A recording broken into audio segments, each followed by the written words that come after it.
Hello. Hello, hello, hello. Sorry I'm late. Like I said, dinner got here late. Mom was nice enough to buy lo mein noodles, and I didn't have to pay for it. I'm willing to wait for it. It was tasty though. Came with an egg roll. Good stuff. Anyway, I'm still going to be doing the hour and a half stream. Okay. Let's get into it, shall we? Let's see. Read. Perfect. Okay, so this book, The Gathering Dark, which I should probably put a picture of on screen. What do you say?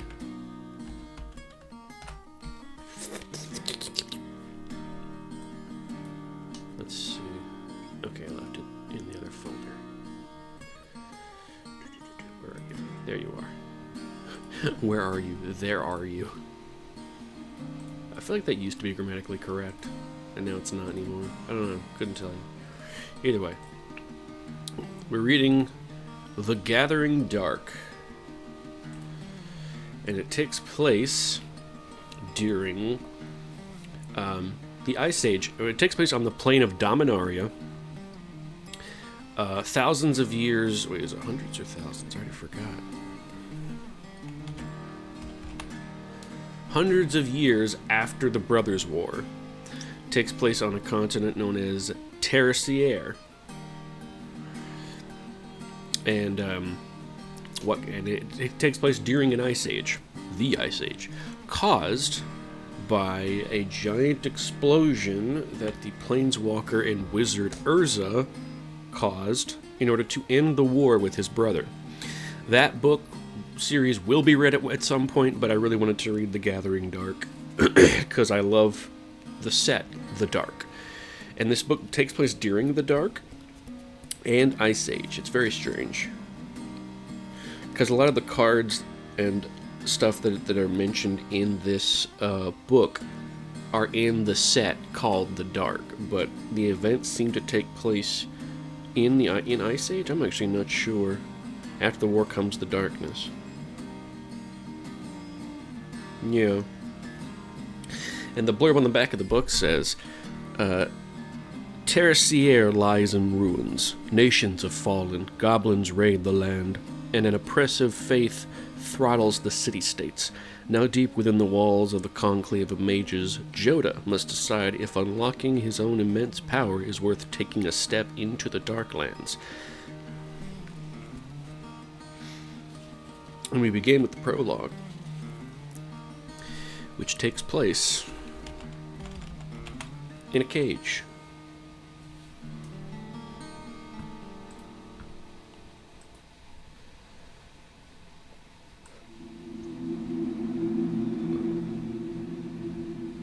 Need some atmosphere.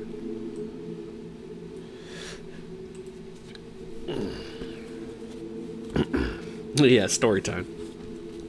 The temporal boundaries. Oh yeah, this is the prologue, and this takes place. This is. We'll just use this one for now. The temporal boundaries of the age known as the Dark are intermittent. Trying to set down when it truly began and when it truly ended is akin to determining the exact amount that dusk begins and when the day finally and fully surrenders to night. Most scholars and theologians agree that the Dark began with the devastation of Argoth in 64 AR, and it extended several hundred years until the continent of Tertiaire was at last firmly in the grip of its Ice Age. None of those living during the time of this period would have identified themselves as living in a dark age. When civilization slipped from the golden days of the time of the brothers, for them it was merely their everyday life, and if the days grew colder and the world grew more dangerous with the passing years, who could truly notice?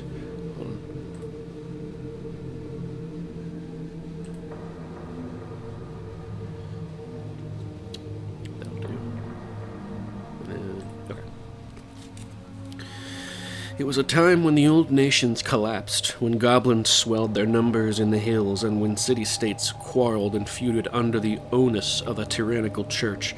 It was also the time when magic as we know it came into full bloom, when the basic truths of modern spellcasting were first set down during the ancient period.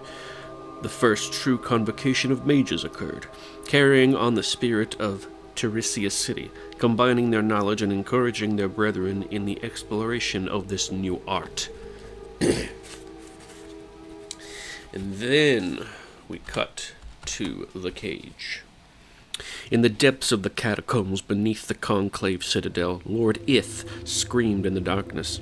It was a ragged scream of lungs long since worn raw. He had been screaming for some time now. He realized, not knowing when one wail began and the last one had ended. Indeed, Ith did not know if his own voice was as loud as it seemed in his ears, or if it was only the wheezing gasp of his breath against the silence that enwrapped him like a soft, muggy blanket.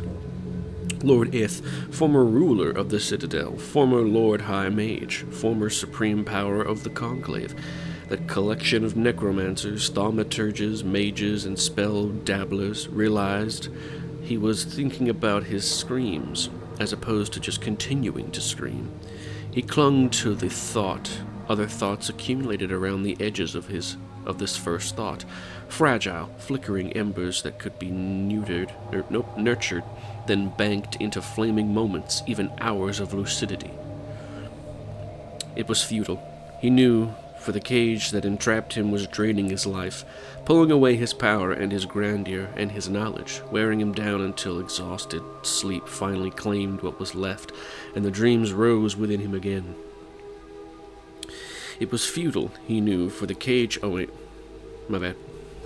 Worse things than Ith could ever imagine or conjured, while awake, would come to torment him in those dreams. He would wake screaming anew and scream until the leeching effects of his poison would exhaust him again.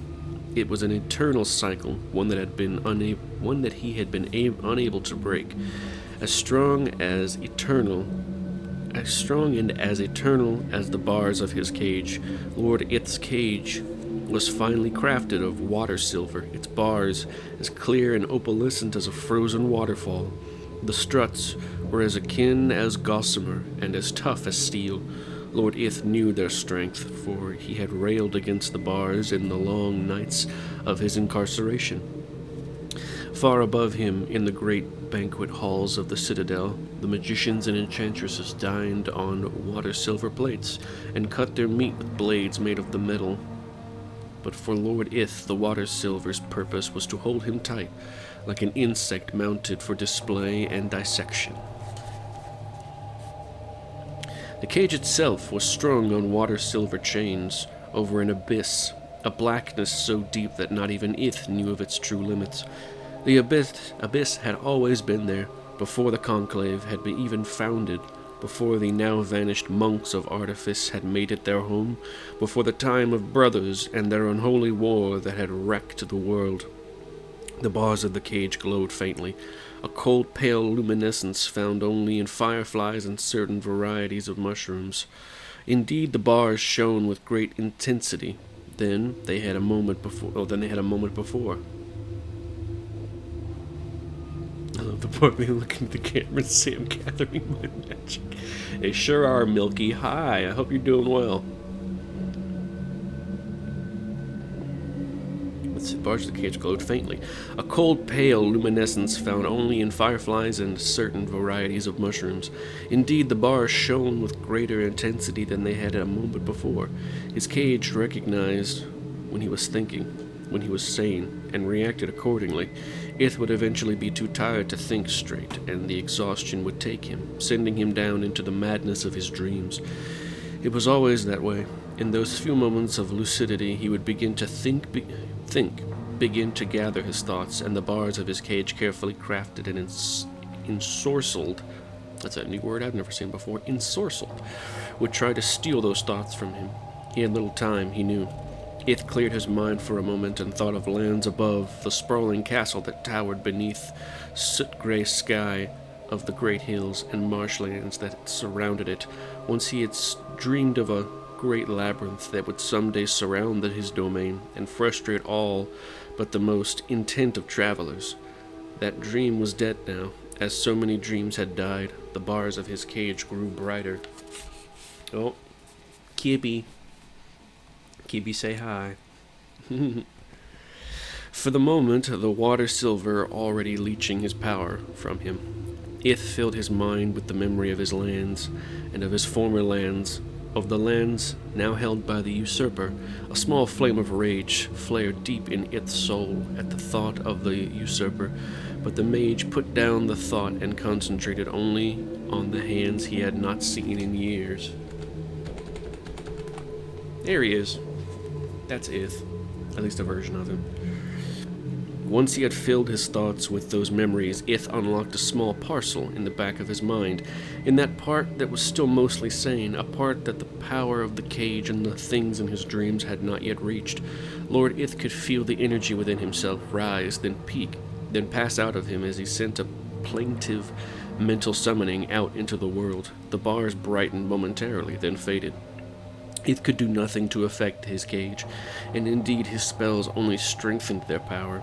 He had tried before and failed. No, this new spell reached beyond the bars. Ith could only hope that the enchantments of his cage would not suck all the power from his conjuration. The spell stole precious energy from him, and for a moment Lord Ith blacked out. No. Perhaps he only imagined he had blacked out. Perhaps he imagined he had cast the spell in the first place. The bars were already dimming again, and he noted dispassionately that his hands were clenching the metal spider's web before him, so that knotted muscles around his wrists. Pulsed around his wrists. Was it all a dream, wondered Ith, and he felt the darkness within himself rising again, threatening to overwhelm his tentative hold on consciousness. He let go of the bars and stood there, his fists balled now as at his sides, his long fingernails digging into his palms. He felt the pain in his hands, and the pain drove back the darkness for a moment. It was good to feel anything at all. Far in the distance there was the sound of a door opening, of keys jingling in the lock, of rustled hinges creaking as they flexed, in the soft whumping noise of an oak door striking a stone wall. Then another sound, this one the clipped noise of well-soled leather boots striking stonework, descending to where his cage hung above the abyss.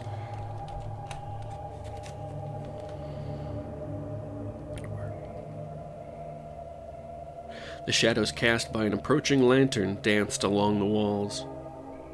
For a moment he thought of his summoning, of his sharp mental imploring, and allowed himself the luxury of thinking that the light was in response to his call. No, he corrected himself. The one he sought would not have needed keys to enter this place, nor worn hard-soled boots, nor needed a torch.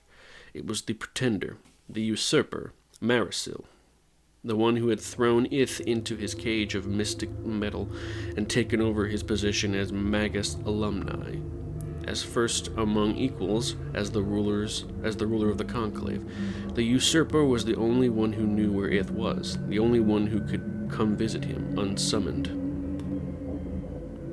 The darkness made an attempt to seize Ith's mind and drag him back down into madness. It keened and wailed, imploring him to let go of the light of lucidity, to flee into its warm heart of insanity. Ith imagined physical gremlins hovering around him and seeking to protect him from Marisil, to drag him back to safety in the depths of his tortured dreams. The old mage fought off the temptation. At least he thought he had fought off the temptation, though when his mind grew clear enough for him to focus again, the usurper was standing just a few feet away.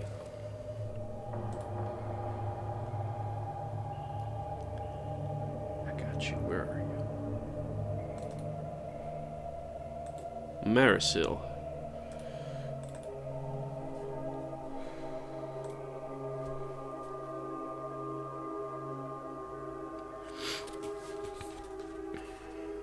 For the moment, the water... Oh, wait. Excuse me. Gotta turn the page. I got a book. It's real. Marisol the Pretender was dressed sumptuously, as if he had just left a feast, which he likely had. His cape was made of cloth. His cape was made of cloth of gold, which we do not see in the painting. Don't matter. And trimmed at the neck and sleeves with ermine. The shirt and pants beneath were made from velvet of a hue so deeply purple as to appear part of the night sky. His face was masked, and Ith remembered with a start that masks had been in fashion when he had been first imprisoned. The Pretender's was made of gold, and it encircled his eyes and covered his nose, making him look like a predatory bird. Spikes from above the eyepieces followed his high brow into the long dark hair that was swept back over his shoulders. Again, it made him seem like a bird of prey. "It has been a while," said Marisol, his voice smooth and soothing. Ith noticed that as Marisol spoke, he stroked an oversized ruby on his right ring finger. "Nearly a year since you were last well enough to chat. We had feared we lost you entirely." Ith said nothing. In his mind, he would play out such conversations where Ith reduced Marisol to emotional rubble, with nothing more than a few choice phrases. But when Marisol came to visit, the words and venom within the older man boiled up to the surface, so fast that he sounded like little more than a dog barking. So Ith now held his tongue. "Not that anyone has been asking about you, really," continued the Pretender in the face of Ith's silence. "Most have forgotten about you entirely. It's been over a decade, you know, but I remember you, old friend." A warm quicksilver smile blossomed beneath the hawkish mask. "Oh yes, I remember you." Ith realized that his hands were still clenched, and he slowly, purposefully opened them. He regarded Marisol as one would regard a venomous serpent. "I knew you'd be up and around, though," continued the Pretender. "I could feel your power flicker through your toys." I fucking love real books. Same here. I actually am curious to see... Hold on. Just a moment. Damn it. Where are you?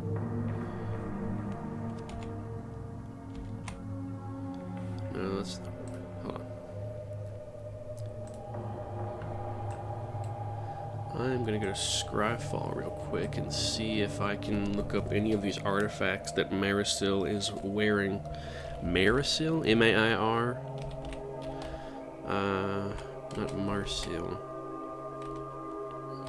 Marisol? No, oh, wait, no, it's Marisol. I was inventing an extra I that was not there.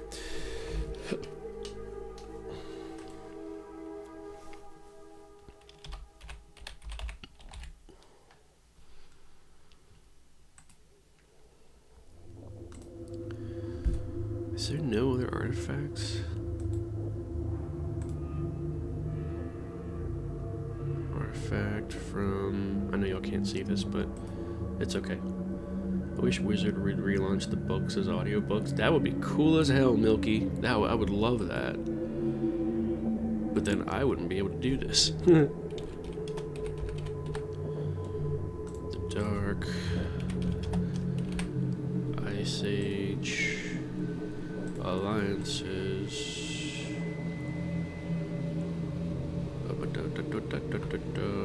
Where are you? It's in 2006. Yeah, it's it. We didn't get the third entry in the Ice Age block until 2006, almost a decade after the original. And then we're gonna do, yeah, artifact. Let's see what we got.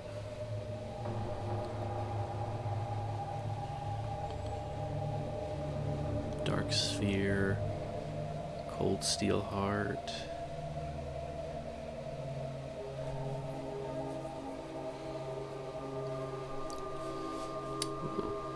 The Felwar Stone has some references to Marisol, though.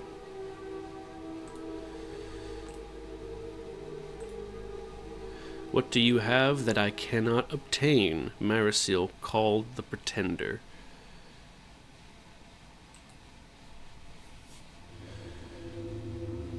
Love Felwar Stone.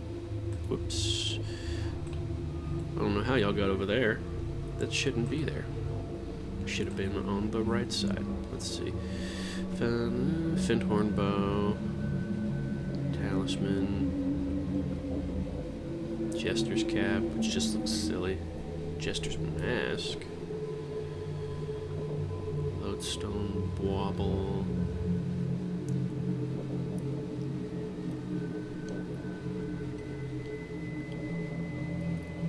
Okay. Pentagram of the Ages. Rune sword. Okay. So as far as I can tell, there is... Hold on, let me... Ring. No.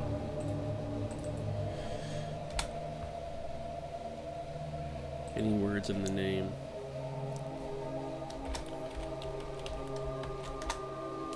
Nope.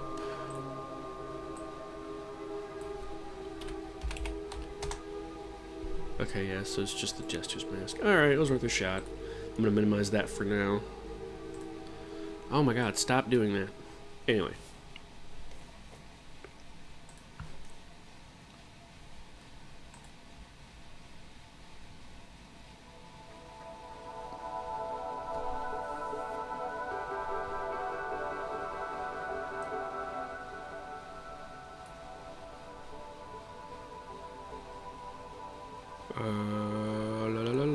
There you are. Cool.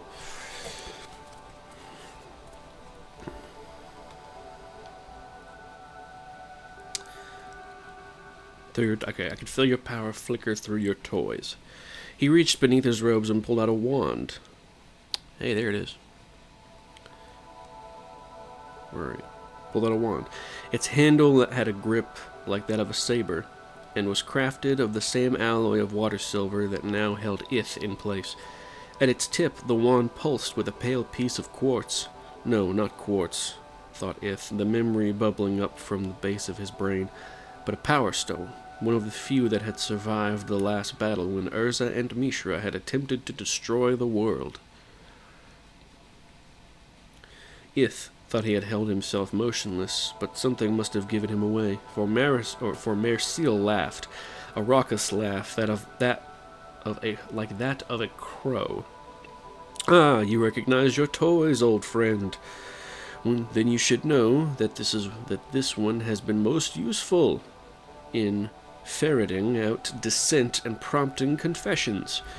That is how I know that no one truly misses you, and that most have forgotten that you were even here.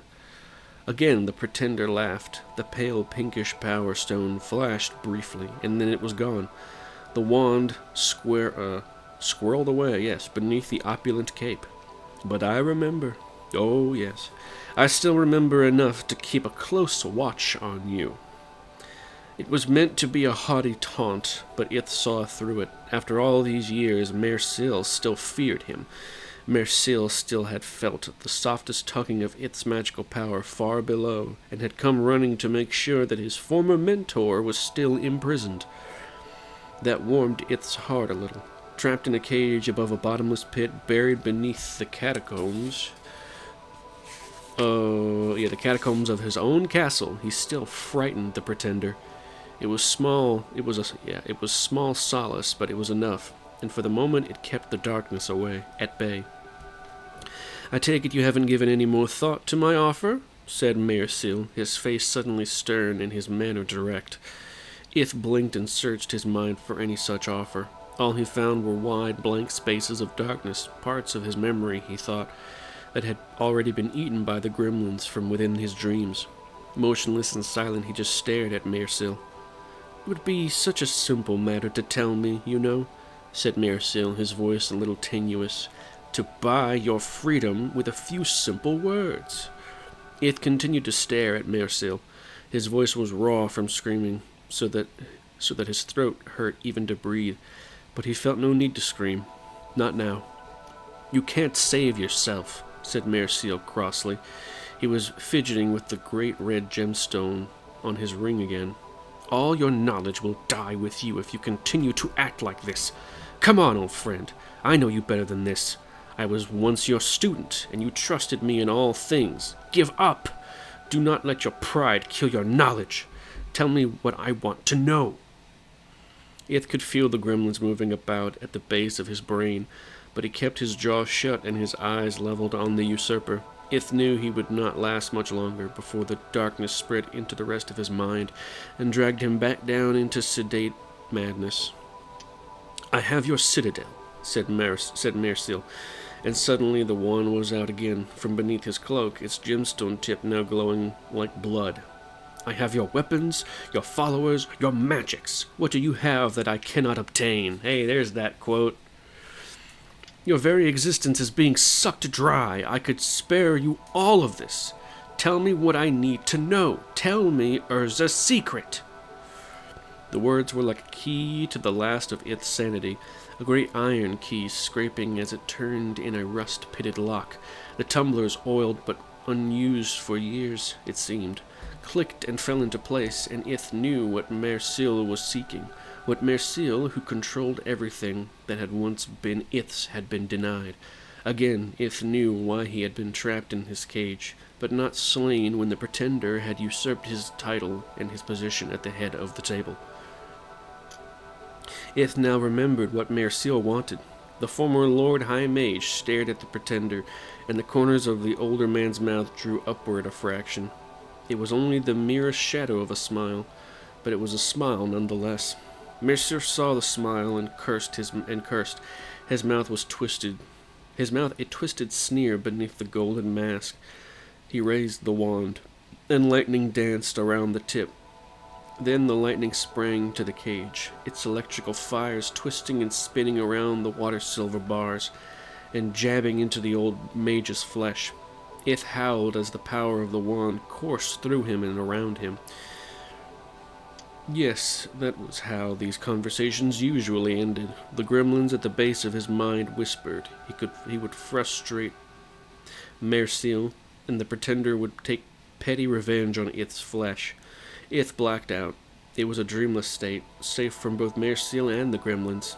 It was merely oblivion, and as Ith slowly regained his senses, he realized that he missed the sensation. Perhaps provoking Merciel was worth something after all. How long Ith remained unconscious, he did not know. What he did know was that when his mind finally cleared again, Merciel was gone. He had not heard the Pretender's boots strike against the stonework as he stormed out of the catacombs, nor heard Merciel's curses, nor had the far-off door slam hard into its jamb. He would imagine all that happening, and that was enough. Unless, he thought, he had imagined the entire discussion in the first place.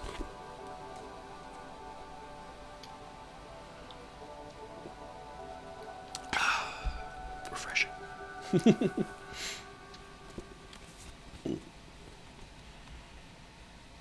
No, Ith reassured himself. Merciel the usurper had been here, filled with pride and foolishness as always.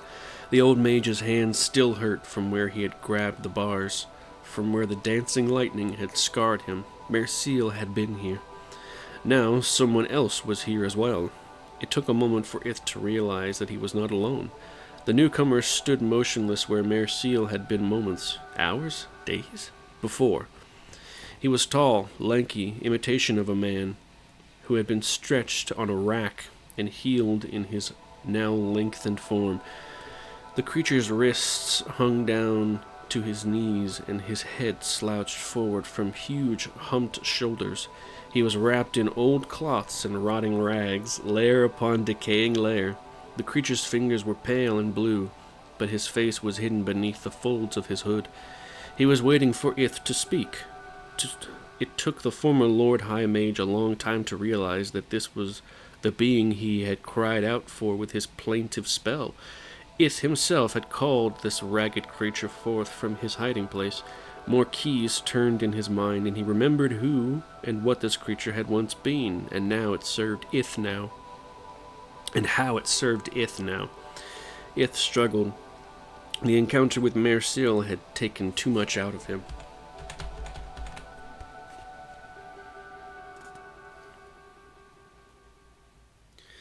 Already he could feel the darkness at the bottom of his brain surging upward, eager to claim him into its form of oblivion. Exhaustion had made him weak, he had made him vulnerable, and sleep would claim him soon. For Ith, sleep meant not the peace of unconsciousness, but dark visions of deadly things, things that once thought of would drive the thinker mad. Ith had been thinking of those deadly things a great deal of late. "Help me," he rasped to the creature.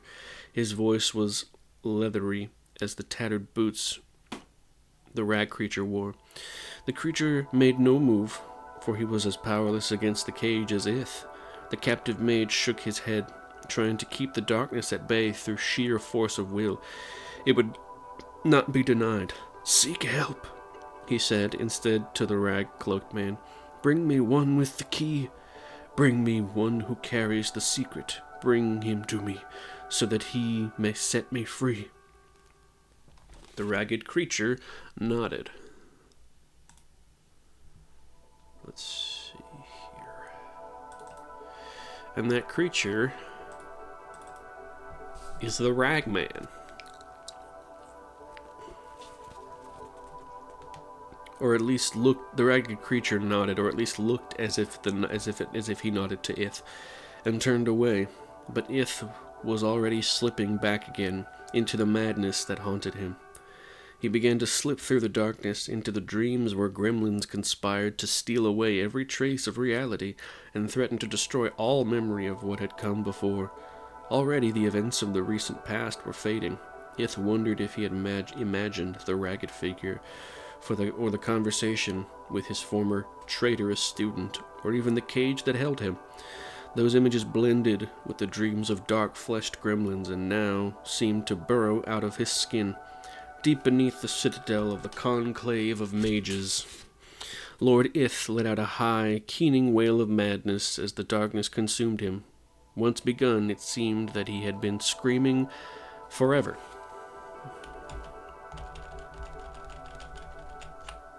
Cool.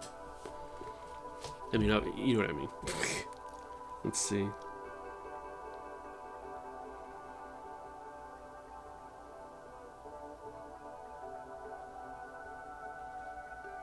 Okay. That is the end of the prologue chapter.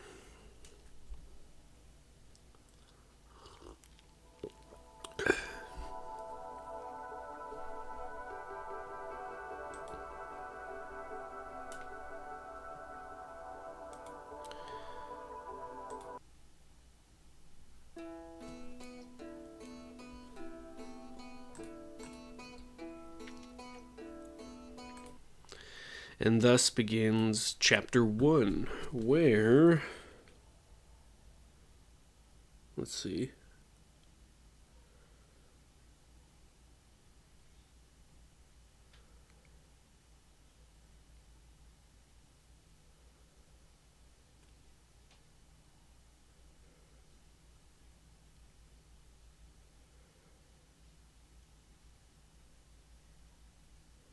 Okay, yeah.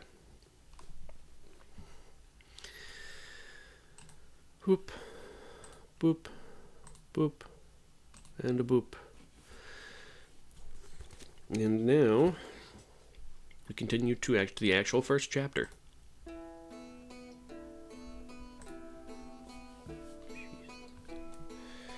Alrighty. Memories of the land. Through the centuries, there are a number of legendary figures that have come to us from the time of the dark.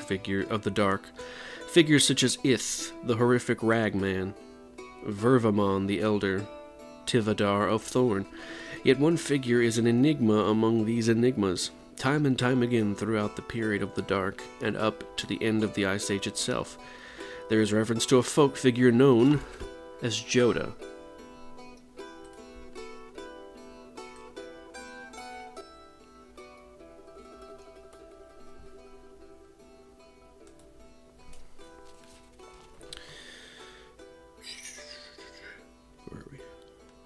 It has been suggested that Joda is the surname of a family of sorcerers, or an honorific title of respect, or that Joda is a previously unknown planeswalker. The fact remains that Joda, be he one or be he many, is today regarded as one of the founders of magic as we know it, as we now know it. Quoted from Arcole, Argivian scholar. I'm cold, said Joda, huddled over the unlit fire pit. You're always cold, replied Voska with a laugh, rubbing his hands together for effect over the gathered collection of dry twigs, and leaves in the stone-ringed pit. So we have cut to... Where are we? We have cut to a young Joda and his mentor, who does not have a card, but I have substituted in this guy. We'll just pretend this guy is Joda's mentor, Voska. So, Joda and Voska. Voila.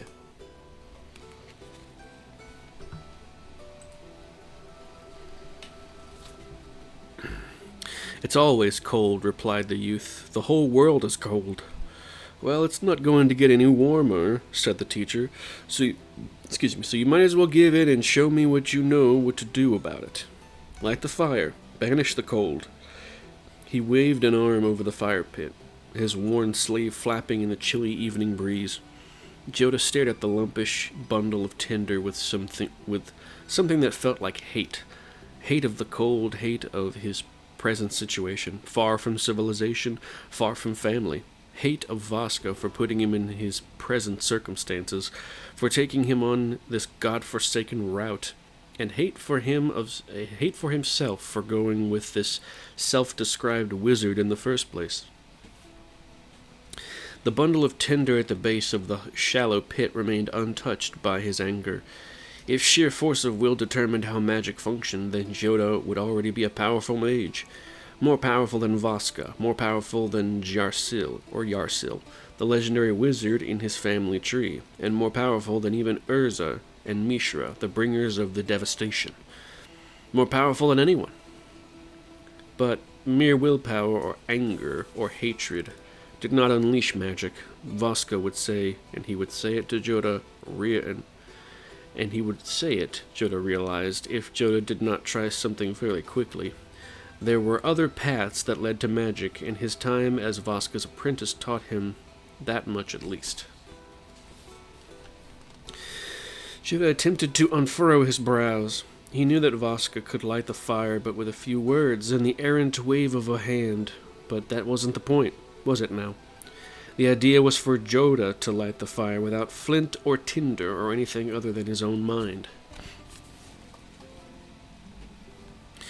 It was a test, and Joda hated tests more than he hated the cold. Joda straightened his shoulders and shook his head, trying to clear the irritation and anger from his mind. His dark hair, long and worn loose since they had fled from the coast, grazed his cheeks as he moved in a tender caress. The motion did little to unclutter his thoughts, but the action felt good. It felt right. That, too, was one of Voska's instructions about how magic worked. It felt right.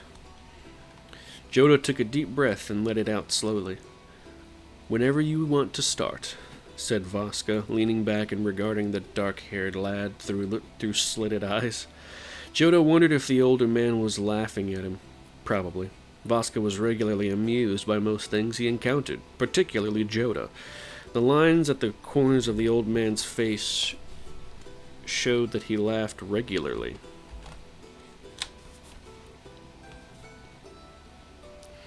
"I'd like to cook these hares before the witching hour strikes," said Voska, offhandedly, motioning at the skinned and cleaned rabbits lying out on a flat rock, waiting only for the kiss of a flame. Joda stared at the bundle of tinder again, but now he was not looking at it. Instead, he was looking beyond it, and was thinking of the land. That was one of the keys to magic. Voska had stated early in his apprenticeship. The land held its power close to its bosom, the older man had said, and wait only for one with the talent and the will and the patience to call it forth. That involved memories. Coming to know the land was one as one knew one's own self. Better, perhaps, than in Joda's case. Joda thought of the mountains above the ancient family estates. Memories of the mountains held great power, Vaska said. Of flame and of storms. Fire was from the mountains, and memories of those mountains could be harnessed to create flame. Joda had seen Vaska do it 100 times. He had been walked through the process step by step on chilly nights, such as this one, but this was the first time Vaska had expected him to do it on his own. The memories of the mountains would not come.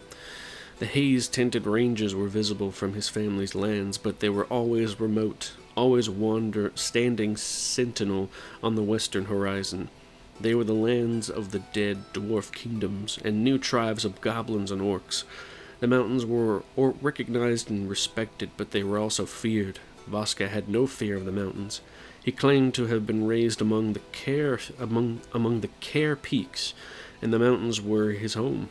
Instead, Joda thought of his homeland, many leagues behind them.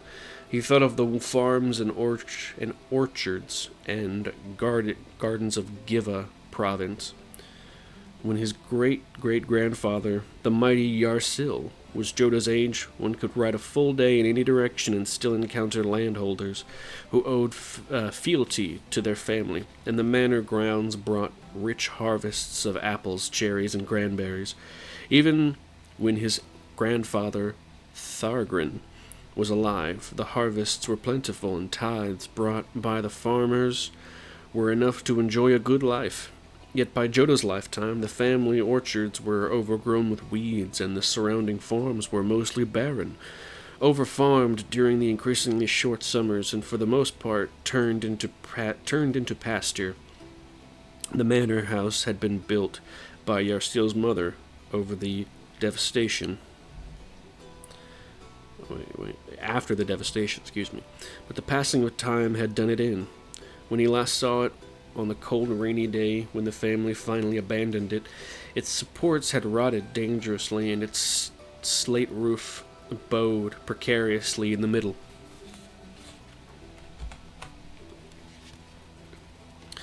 Part of Joda's mind told him he should put aside the thoughts of the manor and the old farms, for the fire magic he sought lived in the mountains. Yet once begun, he could not break away from the reverie of home. He would never see that home again, he knew, and he would never see that home again, he knew, and he would probably never see his surviving family either. Yet, from the memories of his homeland, there came a light, like a door opening in Joda's mind, or a dream remembered. That was the magic he knew, the mystical wishing power that drove all spell casting, the stuff that fed the engines of dreams. It was not mountain magic filled with heat and angry stone, but rather that pouring from his memory of the surrounding farmlands and plains. Joda could smell the winds of a brief farm, summer sweeping over the sun-dappled fields of grain, and he heard the scream of a lonesome summer hawk. It was the wrong type of energy for lighting fires, but it was all he had, and it came unbidden now. To contain it, to deny it, would damage him. Joda knew, for that was another of Vaska's first lessons. Joda pulled on the energy, drawing it from his memories, like a spinner pulls thread from the wheel. Part of his mind saw the tinder in the fire pit, but part of his mind was elsewhere, back on the family's manor, listening to his grandmother speak of the days when the land in its glory. He gathered it together and focused it on the gathered clump of leaves and small twigs. Then something inside him, at the base of his brain, moved. Across from Joda, Vaska, viewing the lad through half-closed eyes, half expecting the boy to suddenly shake his head and admit defeat. Vaska remained silent through Joda's preparation and meditation, though usually he would seek to crouch, focus, and direct the boy's thoughts. If the lad could light the fire, then he had learned his lesson well. If he could not, then they were far enough from civilization not to attract too much attention, and close enough to get Joda to a church healer if he did damage himself. Vaska wanted the boy to succeed, but did not want to walk him through the entire process. Not this time. He had told Joda for the past year and a half that a wizard should think things through and not depend on anyone, not even his teacher. Vaska felt the lad had promise, though he started his studies extremely late, at the age of 15. Still, Joda showed an aptitude to the craft, and had the blood of old Yarsil in him, and Yarsil was a legendary wizard in his own right. Vaska started from his reverie as Joda's eyes suddenly widened within his lean, boyish face. The young man rocked forward, his hands splayed wide. That was not how the spell was supposed to be cast. Something was wrong. A great ball of light incandesced around the bundle of tinder beneath Joda's hands, glowing hotter and whiter by the second. Vaska shouted a warning, but his voice was drowned out by a crackling lot of lightning. Not of lightning, but of light itself, sparking and feeding on the air in the heart of the fire pit. The light bleached all color from their surroundings, the trees, the stones, even Joda's faded silk vest was reduced to a series of white patches and black shades. We got an ad break in about 48 seconds. In another moment, the light rose from the fire pit like a phoenix ascending from its flaming nest, burning its way through the canopy of trees above them. The ball trailed a plume of light and rose perhaps 20 feet. Then it exploded soundlessly in a still brighter flash. Vaska threw an arm up in front of his face, his eyes screwed tight. And still he could see the flash of the glowing ball as it detonated. The afterimage of the light ball still burned Vaska's eyes, and he had to blink away the bluish flash from his vision. When he had regained his vision, he saw that the slender young man was already hunched over the pit, studiously feeding the flickering flames at the base with small bits of kindling. The passing of the light ball through the fire pit had ignited the tinder. Vaska scowled and opened his mouth to reprimand the boy, but did not know what to say. Joda had lit the fire, after all. Finally, he said, "You weren't concentrating on the mountains, were you?" Now it was Joda's turn to blink. After a while, the younger man nodded and said, "It felt right. Isn't that what you always said? That it should feel right?" And it's ad break time. There's the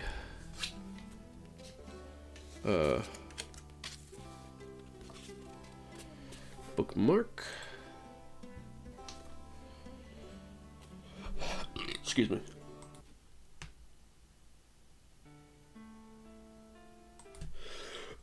Oh man. Good evening, VOD watchers. Hope you're doing well. I need to take a break for my voice. And an ad break. Oh, that's good stuff. It's just tea. Southern sweet tea. Or whatever the fuck. But it's not like other southern sweet teas. It's only got 1 cup of sugar in 1 gallon. Crazy. Jokes aside, like a lot of southern tea, a lot of southern sweet tea, it's just, in my opinion, oversweetened, and I say that as someone who has lived in the South my entire life. But, I mean, some of it's good. Sometimes the extra sweetness is a little nice because it counteracts the bitterness of overbrewed tea.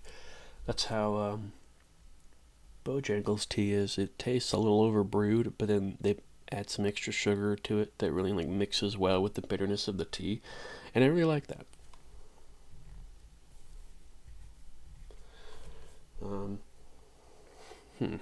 Oh, I finally beat the Outer Worlds. Very interesting ending.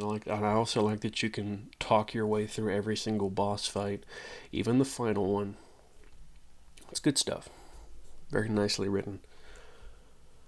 And I started the SpongeBob SquarePants Battle for Bikini Bottom Rehydrated for PS4 just before stream. Itchy.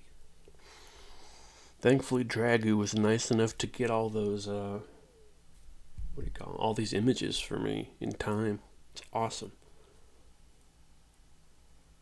And I looked over them all before stream, and it looked like he got most of them. So, shout out to him, even if he's probably not watching. Oh, he's a good friend, but He never did like watching streams. I get it.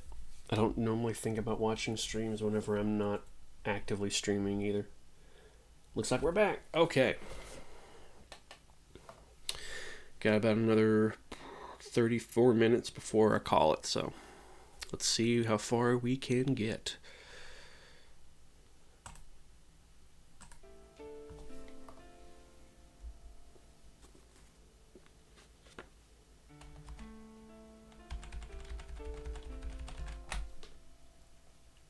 Itchy.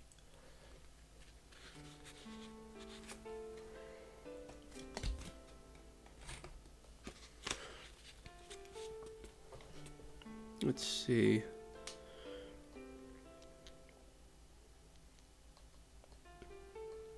Vaska looked stonily at the boy and then said, "I said that once, back when I still had my sight.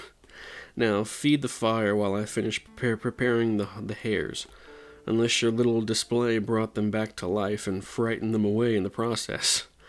Then, after dinner, we'll talk about this." Vaska turned away from the young man, half to fetch the hares and half to conceal the broad smile that threatened to break across his weathered face.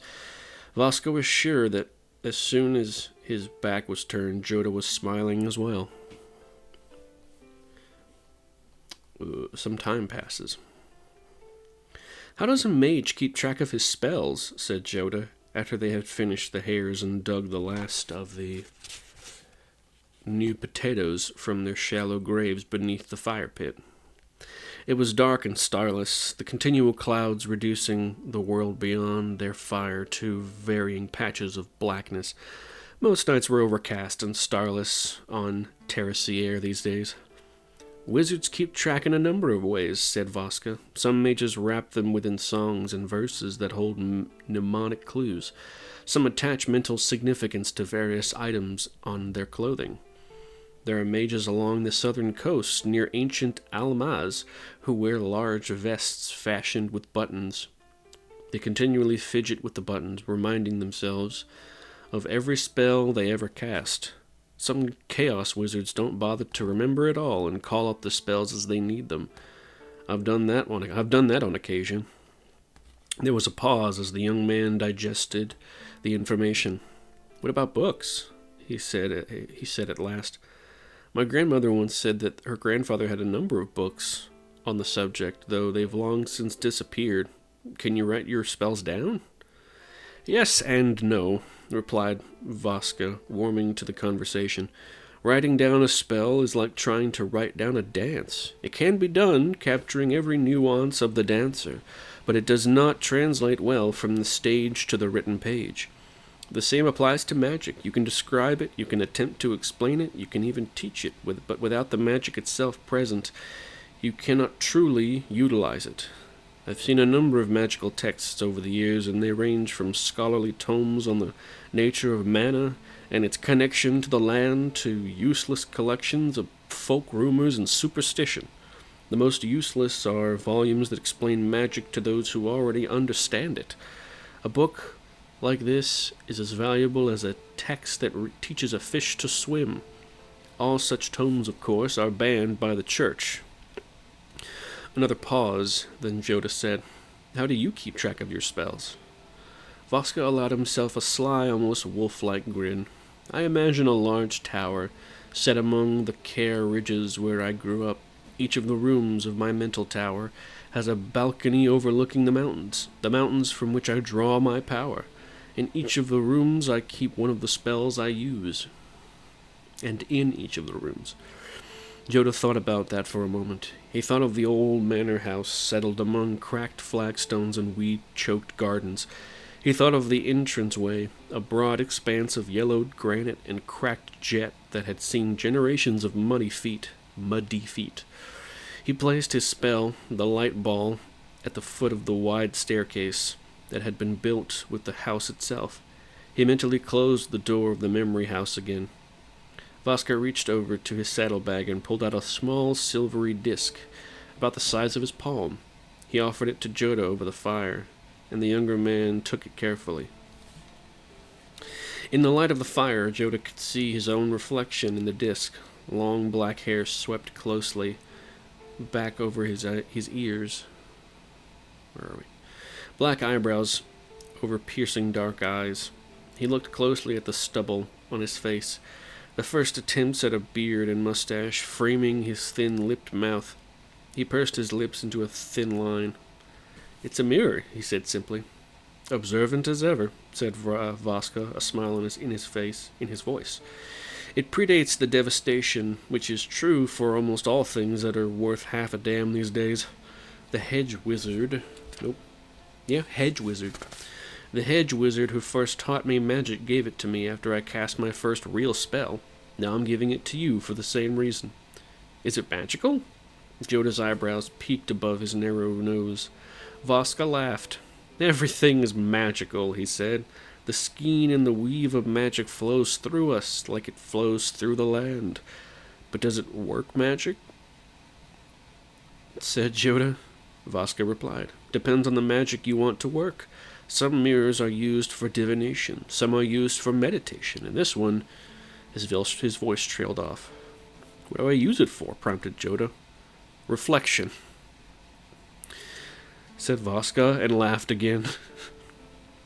Joda felt the blood rush to his face, and Vaska added, "Don't be angry, lad. That's the same thing my first teacher told me. Well, he told me a lot of things, like the mirror being part of a machine found abandoned in the desert, or that it had come from Ashnod, the uncaring slave pits. But I found it was good to see myself as others see me, on occasion, and I think it will be good for you as well."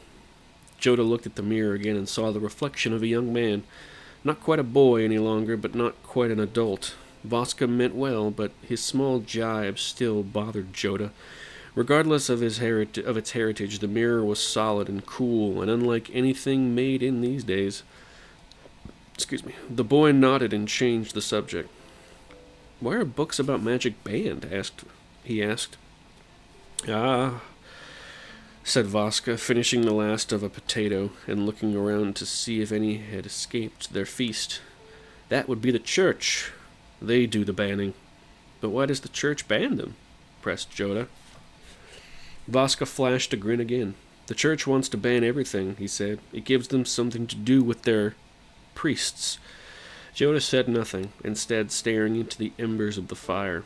Vaska had added softly and seriously, "They are afraid of magic, you see. They try to ban what they cannot control." "We control magic," said Joda. "Or try to." "But they don't control us," said Vaska, "and they are afraid of what magic can do to them." Joda closed his eyes, trying to parse out Vaska's logic. "But we aren't a threat to the church. We don't care what they do." "They don't know that," said Vaska, "and what they don't know, they are afraid of." "That makes no sense." "This book is too real, I know, right?" "That makes no sense," said Joda, sighing. "Neither does the Church of Tal," said the older man, smiling as if Joda had made his point for him. Then he added, "You know of the devastation." Joda felt as if he was being treated like a child. "Everyone knows about Urza's devastation," he said curtly. Also called Mishra's devastation, said Vaska quickly. "Also called the Brothers' War. Also called Antiquities' War." Antiquities nuts. "I know the stories," said Joda, and the hurt did not disappear from his voice. Then you tell me the story," said Vaska in the dying light of the campfire. "Tell me what happened." Joda was quiet for a moment, then said, "There were these two brothers, Urza and Mishra. They fought each other, trying to rule the world, and they changed the world in the process, devastating it. Destroyed the land, sank whole islands, burned whole cities. The world is colder and darker and more dangerous now because of what they did. Some stories say they killed each other. Others said that one killed the other, then went insane and fled to find new lands to destroy." "They were powerful wizards," said Vaska. "They weren't wizards," said Joda. "My grandmother told me the stories, and she said they weren't wizards. They were powerful and they had great machines, but they weren't wizards. Wizards are different." "Ah, that's the point," said Vaska. "They were powerful and they were different. and had abilities beyond most people, and that's why everyone thinks they were wizards. That's why the church seeks to burn the magical books. That's why they hound the mages and put wizards and artificers on pyres. Joda looked up from the fire. Because they are afraid someone else will get as powerful as Urza and Mishra? Voska nodded. Someone that powerful would be a big challenge to the church itself, and the Church of Tal does not like competition.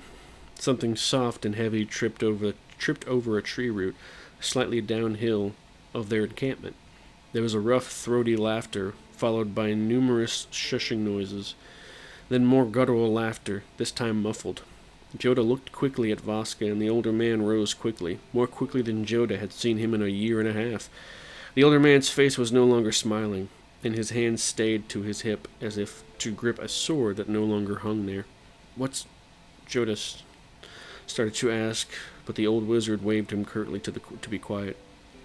"Goblins," said Voska in a voice no more than a whisper. "Move uphill behind me and keep quiet."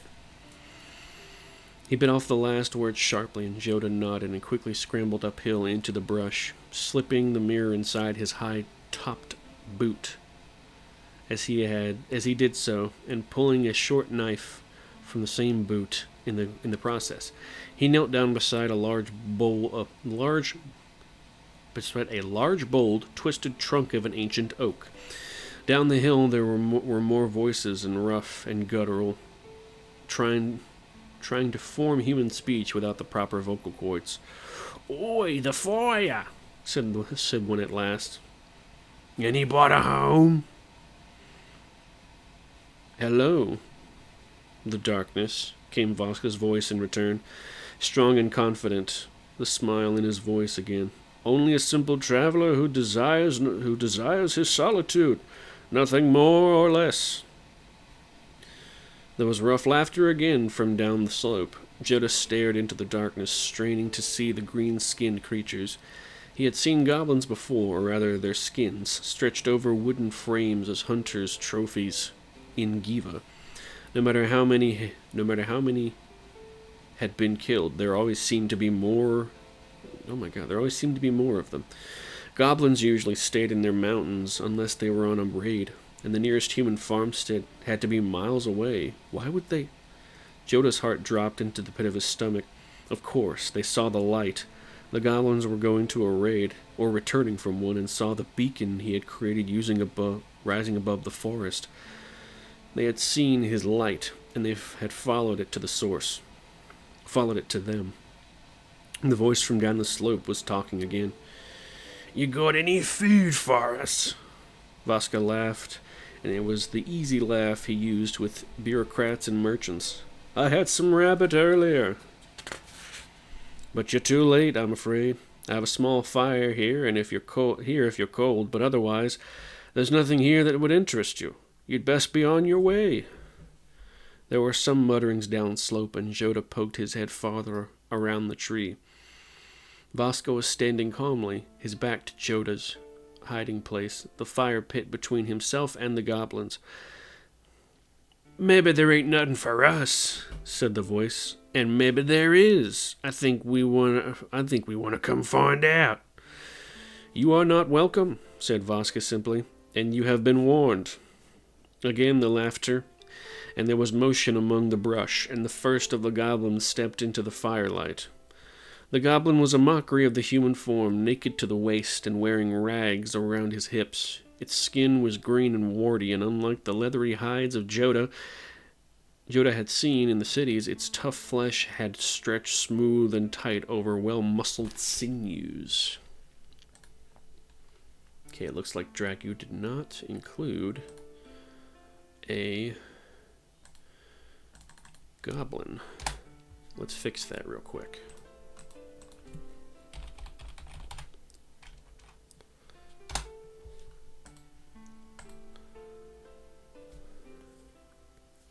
Oh, that'll work.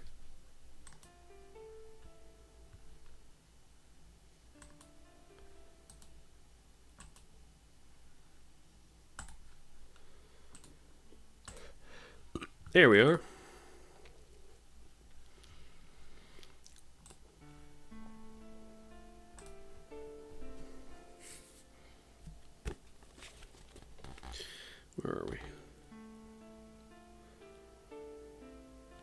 The creature was shorter than Joda, but stockier with hunched, broad shoulders and arms that almost dragged on the ground. It carried a cudgel in both hands, and Joda noted that the tip of it was smeared in some dark, sticky-looking substance. The goblin's mouth dominated its face, more of a muzzle than a mouth, and was filled with sharp teeth that splayed in random directions. Where are we? Heavily muscled brows shaded deep-set bloodshot eyes, and its ears were like a mule's, jutting in opposite directions from the top of its head. "You're not welcome either," said the goblin with a snarl, "and that is your warning." Other shadows began moving out from among the brush. Vaska made a single motion with his hand, waving outward palm up, like a farmer sowing a field with seed. Yet instead of crops, there blossomed hundreds of small jets of flame from the ground. At the feet of the lead goblin and around his compatriots, the lead goblin squealed as its rags caught fire, and it dropped its weapon and began slapping at its thighs and groins in a desperate attempt to quell the flame. The others were daunted by the fire's effect and by the flames themselves, and pulled back. "Cool!" bellowed one of them. "It's wizards! It's a wizard there!" Vaska chuckled and pointed a finger at the leading goblin. A single line of flame jutted from his finger and flew unerringly to strike the goblin in the chest. Green flesh crackled and the goblin screamed as the fire fed off the creature's flesh. Joda could not take his eyes off Vaska. The elder mage made it look so easy. The choice of spell, the recalling of memories of the land, the few hand motions that unlocked the power, and the effects of the magic made visible in fire. Joda knew how difficult it was, and Vaska carried himself effortlessly. Later, the mage would be exhausted, but now he turned aside a company of goblin raiders with ease. The lead goblin was now little more than an animated fireball, cascading down the side of the hill, scattering its fellow creatures in its wake. Then everything changed. There was a twang of a bow from down the hill, and the shaft of a goblin arrow blossomed in Vaska's shoulder. Vaska raised his hand to his shoulder and cursed, his concentration suddenly gone, his spells made useless. The surviving goblin saw this and gave a deep-throated cry. Joda shouted as well, clutching his knife and rising from his position. He made two steps, then pitched forward into the soft, cool moss beneath the brush. Something had tripped him. Joda realized he spun as he landed, half expecting some goblin scout to loom over him, ready to slit his throat. Instead, there was nothing. No, not nothing. There was a motion, back near the tree line, of a tall figure. Not a goblin. It was far too tall for a goblin. A hooded figure, dressed in dark gray and black. The figure lingered for only an instant, and then it was gone. Joda raised himself up and tried to leap forward to aid Vaska, but others were converging on the scene now. There was the sounding of a horn to his right, close and clean, and bright. It was a human horn, a hunting horn. It was followed by the ratcheting sound of crossbows, unleashed at least 20 cutting... Wait, what? It was the sound of crossbows unleashed, at least 20, cutting the thick foliage with their passage like angry hornets. As Joda watched, two of the goblins collapsed, white feathered arrows in their throats and chests. The remaining creatures hesitated for a moment, then fled. Their morale shattered, following their flaming leader down the hill. Then their rescuers were in the glade as well. The newcomers were dressed in fitted armor plates and stopped only briefly in the clearing to wind their crossbows or draw their weapons. Then they disappeared in pursuit of the goblin raiders down the hill. The tunics worn over their armor were white, and their capes purple. Joda realized they were from Aslur, the next major city-state along the coast. I wonder if I have something for that.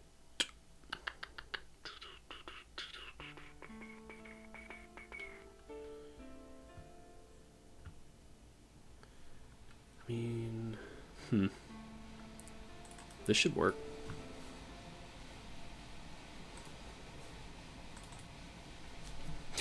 coming for you.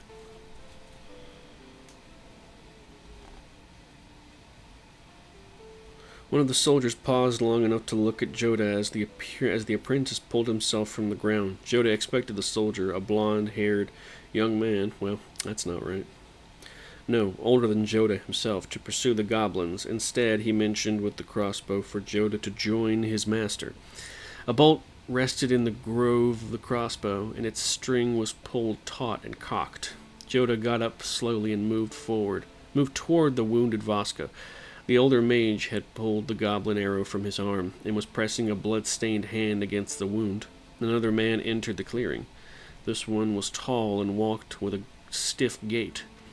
He was unarmored, and his tunic was marked with twin sunbursts, the symbol of the Church of Tal. Well, that'll do it. Vaska was already speaking. I cannot thank you enough for your timely rescue. We were camping here when the goblins... The unarmored man lashed out, striking Vaska square across the jaw with the back of his fist. The older man staggered under the blow, and a trickle of blood dripped from the corner of his mouth. Joda shouted and stepped forward, but the young soldier's gauntleted hand came down squarely on his left shoulder. It felt as if a vice had been attached there. The unarmored man was speaking. You stand accused of the use of sorcery in the lands of Azlor. There were these goblins, dear sir, said Vaska, his voice bubbling with blood. The lands of Azlor are under the spiritual protection of the Church of Tal, and it is under those laws that you are hereby arrested, and under those laws you will be tried. Maybe not this one.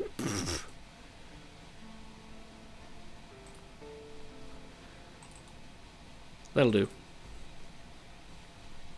The squarest of jaws.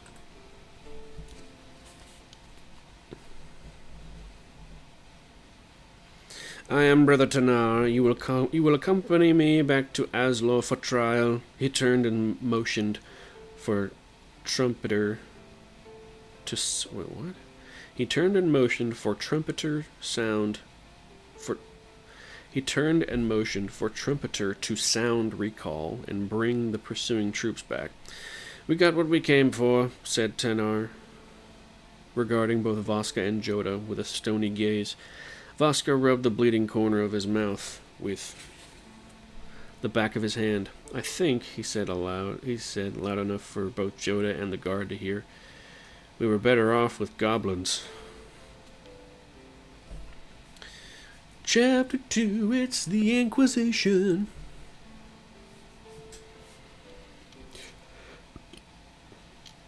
One of the most powerful forces during the period of the Dark was the Church of Tal. Its origins are thought to have been in a union of two small sun-worshipping cults among the early Yotians, though the church itself, at its height, went out of its way to erase all traces of its humble beginnings. The church also went out of its way to erase all traces of magic and magicians during the period as well. While magic would survive and eventually triumph against such oppression, the same cannot be said for those unfortunate of sorcerers who were brought before the Inquisition of the Church of Tal. Okay, does he have anything... Did he put anything with it regarding the church? Nope, just these guys. Okay. Well, let's see what I can find.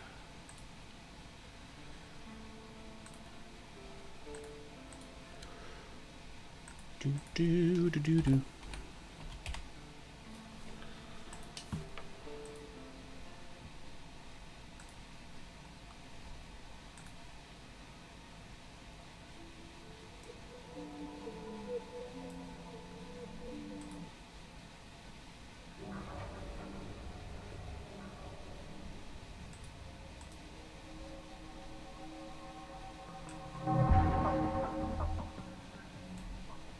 Yeah, that'll work. Need to be able to hear it for a second. Okay, let's see.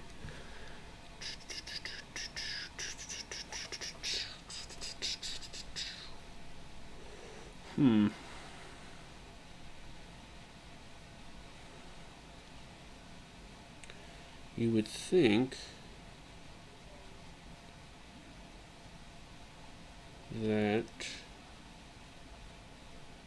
They would have something church related, but... Ooh, hang on, I got an idea.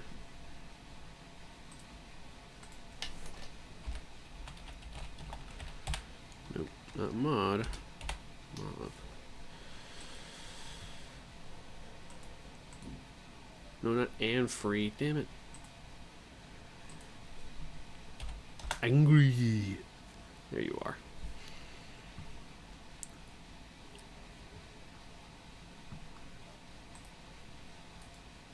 Okay, yeah, this is the closest I can get. Okay. There's the church. If you like. Why does it keep going back there? I don't get it. Either way. Oh, that's better.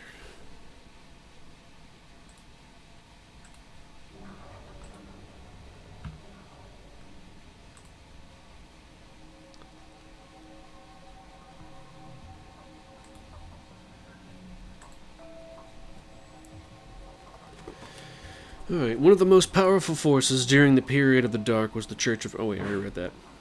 While magic would survive and eventually triumph. Yeah, okay. Whoops. The chamber was relatively opulent, at least by standards of the modern day and age. It was an internal fireplace. It had an internal fireplace, and the walls beneath the thick tapestries were made of stone. Joda noticed the heavy tables and chairs, made of solid wood and thick curtains, partially covered by a leaded window to keep the night air at bay. Most of all, Joda noticed the large number of metal pokers and tongs that were resting with their tips in the fireplace itself. The tips glowed red like goblins' eyes. The trip back to the walled city of Azlor had taken most of the rest of the evening, and it was now only hours from dawn. The best time for an inquiry, Voska had noted, with sarcasm, since most executions were scheduled to take place as the cloud-filled sky lightened with the promise of a sunrise that would never come. Voska had been manacled by Brother Tanar with ornate bracers fastened at the wrists, so he could hold his arms crossed in front of him. The bracers looked like cast iron, but were inset with a spidery pattern of a silvery metal. The pattern looked like spun sugar set into the darker metal. Oh my god. Early on, Voska had wiggled his fingers, and the tracery glowed with a dull silver light. Voska choked back a scream and fell to his knees, putting his head against his manacled wrists. "Don't try that again," said Brother Tanar, as he hefted Voska to his feet. Joda thought he knew what the "that" was. Any attempt to mentally tap the magical forces of the land. The manacles apparently had some type of anti-magic property. How else would you imprison a magician if you had no magic yourself? They did not manacle Joda, but marched him alongside Voska, a pair of guards behind them. They did not seem to care what Joda did or said, as long as it did not involve escape.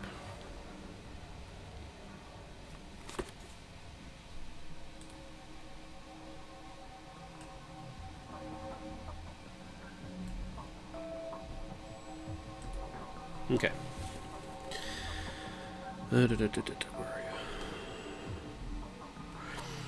Where are you taking us? Said Joda asked softly. Azlor, replied Voska. Oh, Azlor, replied Voska. The older mage's voice was thick and syrupy, and the blood had dried in a dark river streaming from the side of his mouth. The soldiers had bandaged his wounded arm, but left the damage inflicted by Tanar unattended as a warning. The church is strongest in the cities, and we are being taken to a church court. Why a church court? Asked Joda. Because magic is a crime against humanity, said because magic is a crime against humanity, said Voska with a soft chuckle that belied his current state. And only the church is powerful enough and wise enough to rule on such crimes. Joda dropped his voice a little. But why didn't they chain me up as well? Because, Voska said, and the amused tone was back in his voice, you are not witnessed casting a spell. And until you do, you are innocent under church law. They would not chain the innocent, only the guilty. They are not animals, you know.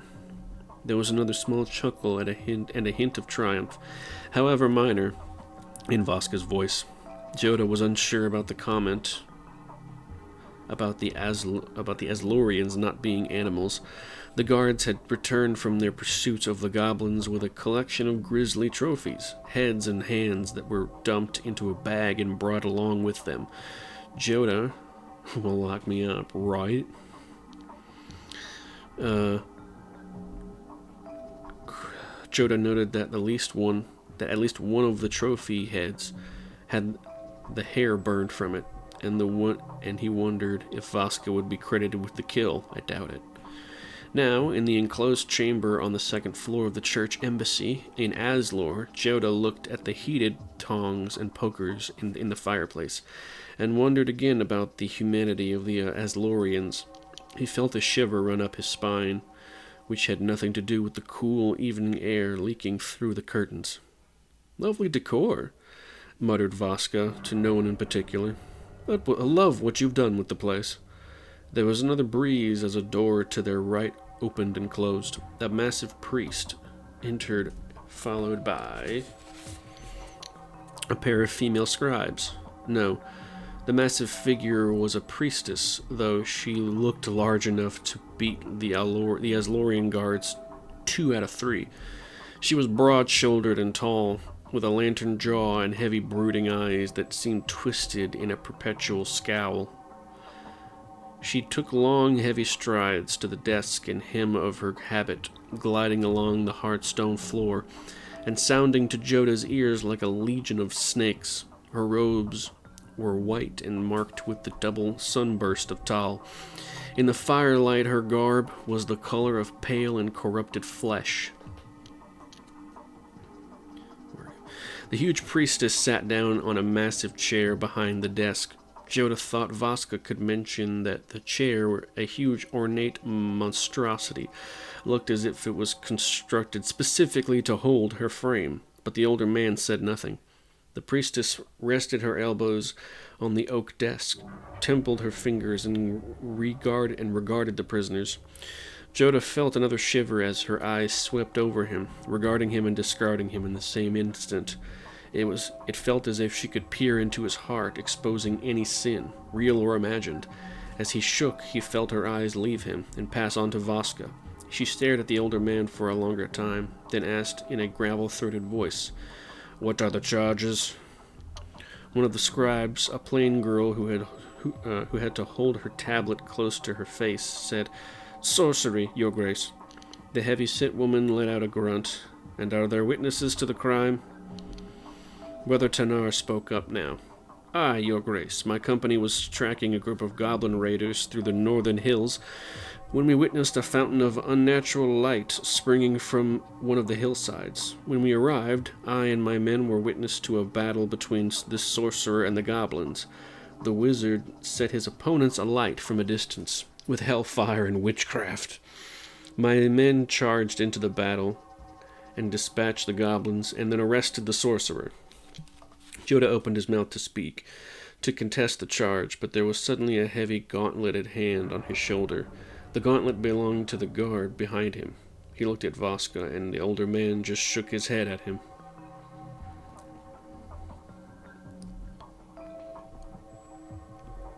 "Are the brother's charges true?" said the priestess to the older mage.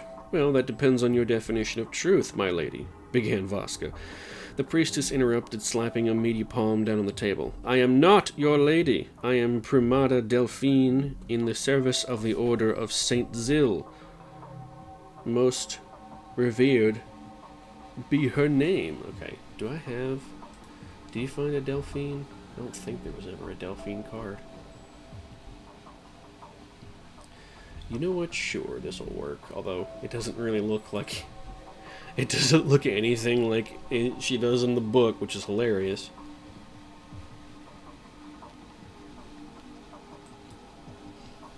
There you go, there's Delphine.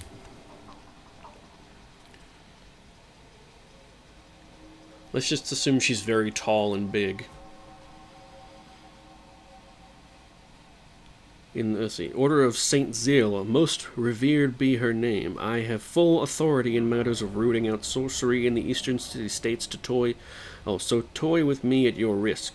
You will call me your grace or Primata Delphine. Am I understood? Vasca nodded slowly, carefully digesting both the Primata's words and her heated tone.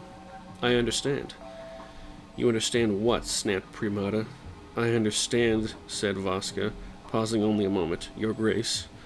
Again I ask you, she said, pressing her fingers together, are the brothers' charges true? They are true in that there was a fountain of light on the hillside, said Vasca solemnly, and that it was likely sorceress in nature, indeed. Indeed, my companion and I saw it as well, and went there, much like the goblins and Aslor's own noble knights, to investigate it. And the charge that you attacked the goblins with hellfire prompted Primata Delphine, her tone as level as a stone crypt.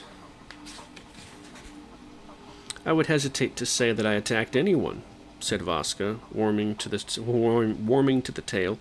Rather, that the goblins attacked me, or rather us. I had taken the precaution of scooping some hot coals into a cup, and tossed them at the goblin leader when he charged towards me. Your grace, said Brother Tanner, the goblins burst into flame at a wave of the sorcerer's hand. I had no idea that goblins were so flammable. Vasca managed a brief shrug, despite his wound and manacled hands. Yoda had seen Vasca's active innocence before, a play usually presented for the benefit of a rent-demanding landlord or an outraged patron. Often his glib, easy lies brought a smile and occasionally got them off the hook. The priestess sat there stone-faced. Are you saying that a brother in the Holy Church is wrong? Wrong, said Vasca, blinking innocently.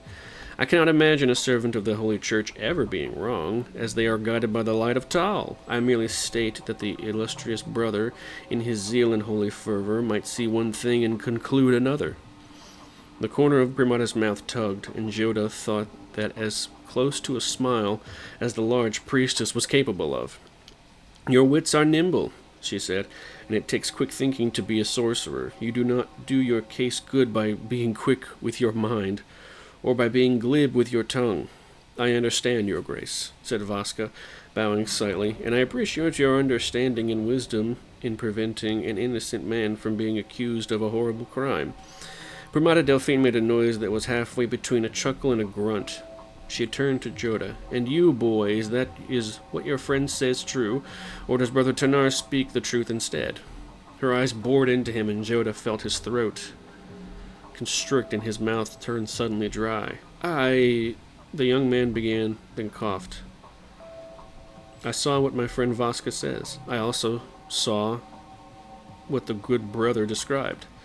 I can understand why the brother feels that there was magic involved, for it seems miraculous that a single man could stand up to a company of goblins. A miracle, added Vasca, seizing on the word. Surely the Book of Tal speaks of miracles, and perhaps the good brother was witness to one here. Silence, snarled Primata, and Joda knew that Vasca had played one card too many in this particular game. The priestess's eyes remained focused on Joda. Your accent is strange, lad, she said. You're a northerner? Joda nodded slightly and responded. I was born in Giva province. Yes, said Primata. That would make sense. That is a heathen province filled with hedge wizards and sorceresses. You never had school, did you? Joda opened his mouth to protest, then halted himself. When he did speak, he said, I never went to a church school, if that's what you mean. I was taught at home. To himself, he added, by those who knew more than you ever will. Primata Delphine shook her head sadly. We see so many of you these days, refugees from Giva. The cold and the snows and the goblins drive so many of your countrymen south into the civilized lands. And here you are lost, like goats in need of herdsmen. The church, she added, can act as that herdsman, as a guide for you. She rose from behind the desk and slowly walked around it, speaking as she lumbered forward. Long ago, before the devastation, Giva province was called Argive, and it was the home of Urza and Mishra. You have heard of them, of course. She paused long enough for Joda to nod. Giva was a heathen place then, believing in no gods but the dark gods of magic, and the brothers' battle began there. Much of the world is still tainted by the brothers' spells, and the Book of Tal tells us that we have yet to pay the full price for their delivery. Primata Delphine was in front of the desk now, and looked directly at Joda again. Urza and Mishra used magic. Magic is a crime. Worse still, it is a sin. Her feathers softened for a moment. Features. The sinner may be forgiven, but the sin must be purged. Do you understand? Joda nodded, but slowly this time.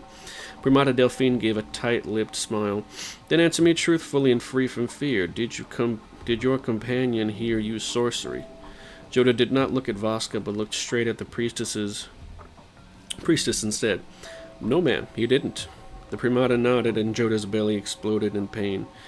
He doubled up from the force of the blow and was pulled upright by the guards behind him. Stars danced before Joda's face, but beyond the stars he saw Brother Tanar pulling his fist back for another swing. Your Grace, said the priestess, leaning back on the desk. It groaned beneath her weight. Not madam. Address me as your Grace. Or as Primata Delphine, I ask you again, did your companion here use sorcery? This time Joda looked at Vaska, but the older man's face was deathly pale and his brows drawn. No, your Grace, he started to say, and was rewarded with another hammer punch to the belly before he got the third word out. Repetition did not make the assault easier. Joda tried to cover his stomach, ward off the blow with his arms, but strong hands held him tight by the wrists and shoulders. A short eternity passed as the stars faded from the corners of his vision. For the third and last time, said Primata Delphine, with as even a voice as if she were discussing the purchase of grapes in the marketplace. Did your ally here use sorcery? Joda looked at Vaska, and all blood seemed to have drawn out of his face. No, he said simply, and winced in anticipation of the blow. But Brother Tanar did not hit him again. Instead, the churchman moved back and toward the curtain window. I understand, said Primata, and I am saddened to see how far the corruption has spread. Have you known your ally long? Only for the past year and a half, thought Joda, but he said only a few weeks. And how did you meet? She said. My mother died and the family had finally abandoned the old manor, thought Joda. When the land finally gave out, when the snows lasted until mid-year's day, one brother went to sea, one went exploring north, and before she died, Mother had made Vaska promise to look after Joda, to teach him proper magic, a year and a half ago. He said, we met on the road. From Giva? Asked the primata. Yes, said Joda. Many walks sorrow's path, said Primata Delphine. Ah, cool. Sorrow's path. Sounding as if she was quoting someone. Many bring their sorrows with them. Then, she said, so you met him on the road? Yes, said Joda. You were found far from the road, said Primata. We thought there was a shortcut, said Joda, then remembered Vaska's own tale. And we saw a light. Ah, yes, said Primata. A light. The light that Brother Tanar and the goblins saw as well? Joda shrugged. I suppose so. The primata shook her head. Did your companion mention magic during your travels? No, your grace. Did he cast any spells, summon any creatures of the pit, invoke any foul beings? No, your grace. And did he teach you any magic? She said. Joda looked up and found the eyes boring into him again. No, your grace, he managed, but his voice sounded as weak and false as a tin coin. Michelle. What? Michelle? Said the primata, and the nearsighted girl set down her tablet and went to the fireplace. She pulled out the poker from the flames and walked to the priestess. The tip of the iron spiked glowed like an orange-red star. Primata Delphine grasped the poker by the grip and walked toward Vaska. Did you pollute this lad's mind with magic? No, your grace, said Vaska, but his voice was hollow, and his eyes never left the tip of the poker. She waved the hot tip inches from Vaska's face. I ask you again, have you taught the boy magic? No, Your Grace, said Vaska. The tip of the poker edged closer. For the third and last time, did you teach him any of your hellish magics? Vaska swallowed hard and gasped. No, Your Grace. The primata stepped back and regarded Vaska carefully. Then she raised the poker again, and without looking, pressed it slowly toward Joda's face. Strong hands were again on Joda, and the young man tried to lean away from the out-thrust instrument. He could feel the heat growing as it approached his face, and felt the tears well up in the eye closest to the heat. It already felt as if his cheeks were on fire. Another few inches, and he heard Vaska's voice gasp, Stop! And the heat receded slowly. Joda looked at Vaska, and the older man's shoulders were slumped in defeat. Do you have a statement to make? Said Primata Delphine. Her eyebrows raised, the corners of her mouth tugged back in a false smile. Vaska was silent, and the priestess repeated herself. Again, do you have a statement to make? A statement about magic? Vaska looked up at Joda and chewed on his upper lip. A third time I ask, said Primata, grasping the hot poker tightly. Do you, Joda, said Vaska, in a voice that seemed to issue from the grave, show her. Show her, said Joda, blinking in disbelief. If the one sure way to condemn yourself was to cast a spell, asking him to cast a spell before these people was suicide. Did Vaska suddenly want company of the martyr's pyre? Then Joda realized what Vaska was really asking, and he stood. If that is what you wish, the young man said simply, sounding as defeated as Vaska appeared to be. To the primata he said, Your Grace, I will need a bit of space for this. He looked at Vaska. Demonstration. Well, for this demonstration. The priestess of the Church of Tal smiled fully for the first time, and Joda thought her smile more frightening than anything he had seen in his young life. I'm going to dismiss that ad. Dismiss. Where are you? She reached out and handed the poker to Michelle, who dutifully returned it to the fireplace. Primata Delphine said, Give him his room, but stand ready. The heavy hands released him. And that's where we'll cut it off for today. And we'll pick it back up again in 2 weeks. My throat is not hurting, but it's a bit sore. So, for the time being, that'll be all for now.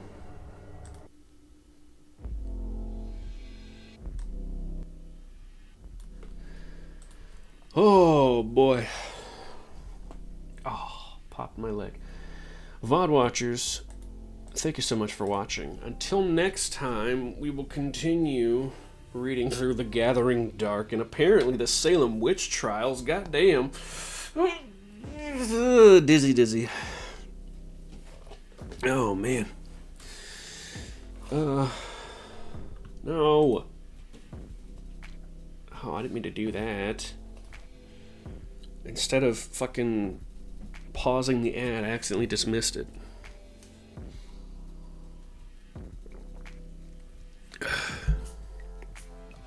But anyway, VOD watchers, that'll do it for this week. To my left will be the playlist for this little series I'm doing.